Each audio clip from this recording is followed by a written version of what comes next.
And welcome back into Allen Athletics. I'm Kate Crenshaw, now joined by Yellow Jacket head athletic trainer Aaliyah Fletcher. Aaliyah, thanks so much for sitting down with me this week. Your first time on the program. How's the new year treating you? It's going pretty good. With everything going on, you would think I needed a break, and I did over the holidays, but I missed my kids like crazy by the third day. Any New Year's resolutions still intact? I try not to do New Year's resolutions because that holds me to them. I just try to make changes. As head athletic trainer, you're at every event. Everyone sees you on the sidelines, but not a lot of people may know what exactly goes into your job. So the day-to-day work schedule for you, walk me through it. Oh man, day to day is kind of crazy. It depends on what kind of day it is. Changes comes at the last minute, but we always try to get treatment hours in. So we tend to find that open treatment hours works best for all our kids, so they don't have to worry about class schedules. So we try to make sure we give them at least 5 to 6 hours a day. Come in, get injuries checked out if you need to get checked out. Have us re-follow up on you on something. Running rehabs, doing recovery stuff. So we do that, and then of course, if we got games that day, it's a coordination between me and my assistant as to who's going to be in the training room, when are we going to have those separate treatment hours for those athletes, making sure we have all the equipment. God forbid we have something off campus, even if it's a home game. So it's more so a lot of prepping and planning that goes into it more than just winging it. And then, of course, we're in full swing of basketball season. Yes. And we'll have a home game coming up January 21st against Benedict, 2 o'clock. That game will tip off for women's action. What time does that day start for you? So it's easier for me to work in reverse. So I know if we got a 2 o'clock tip off, that 12 o'clock, girls are going to be getting ready to get on the floor. Coach likes them at least on the floor like an hour before. Most time it's 2, which means I try to give them at least 2 to 3 hours of treatments before that. So my day normally will probably start off at like 8, 9 in the morning. So I'm in the training room, kind of waiting for my kids to mosey in whenever they feel like it. We're doing treatments, making sure I got whatever I need for tape jobs. It's kind of like being that mom that has the bag that has everything. Do I have the biofreeze for you? Do I have ibuprofen for you, KT tape for you? So once we do that, I come up at least an hour before, no more, no less than that. Make sure we got everything in the gym as far as ice, water, make sure the other athletic trainer, if they have one, has everything that they need.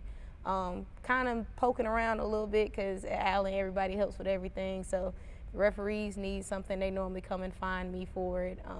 Just stuff of that nature. And then by that time, it's game time and my hands are working till the boys are off the court. With so many games in every calendar year, is wrapping ankles and taping up wrists just like second nature at this point? Yeah, at this point it is. I carry on full conversations while I'm in the middle of taping and stretching most of the time, and still probably have my head facing the court depending on if I'm doing the boys during the girls game. So it kind of becomes to the point where it's like I don't even realize I'm multitasking most of the time.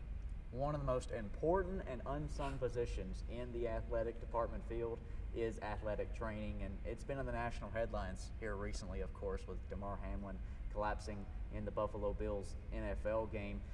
As you and I and everyone else, I believe we all had the same reaction, one of shock.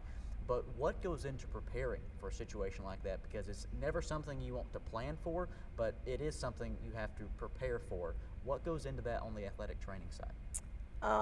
I think situations like that we have an inherent human ability to think it's never going to happen to me.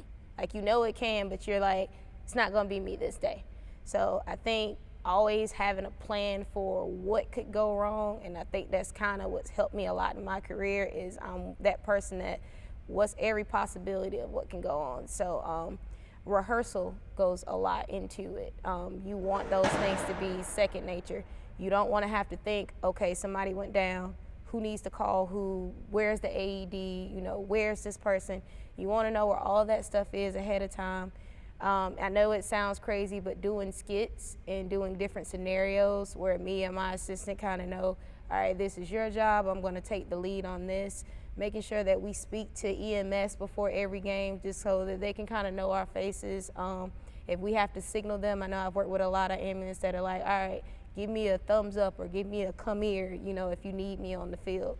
So just making sure we have all that, making sure we know, even it's down to coaches with crowd controlling guys, making sure the coaches know, hey, keep the guys back. We don't want them to get upset, and we don't want them to transfer that on to, whoever our patient is. And just kind of being ready for anything, because it might not always be somebody on the football field. I could easily have a coach go down. So having all of that stuff, kind of like all those variables at play and keeping those at the back of your head, that's what goes into situations like that. And that's why I commend that sports medicine team. Like, they acted fast, and if they hadn't acted the way that they did, we could have lost him.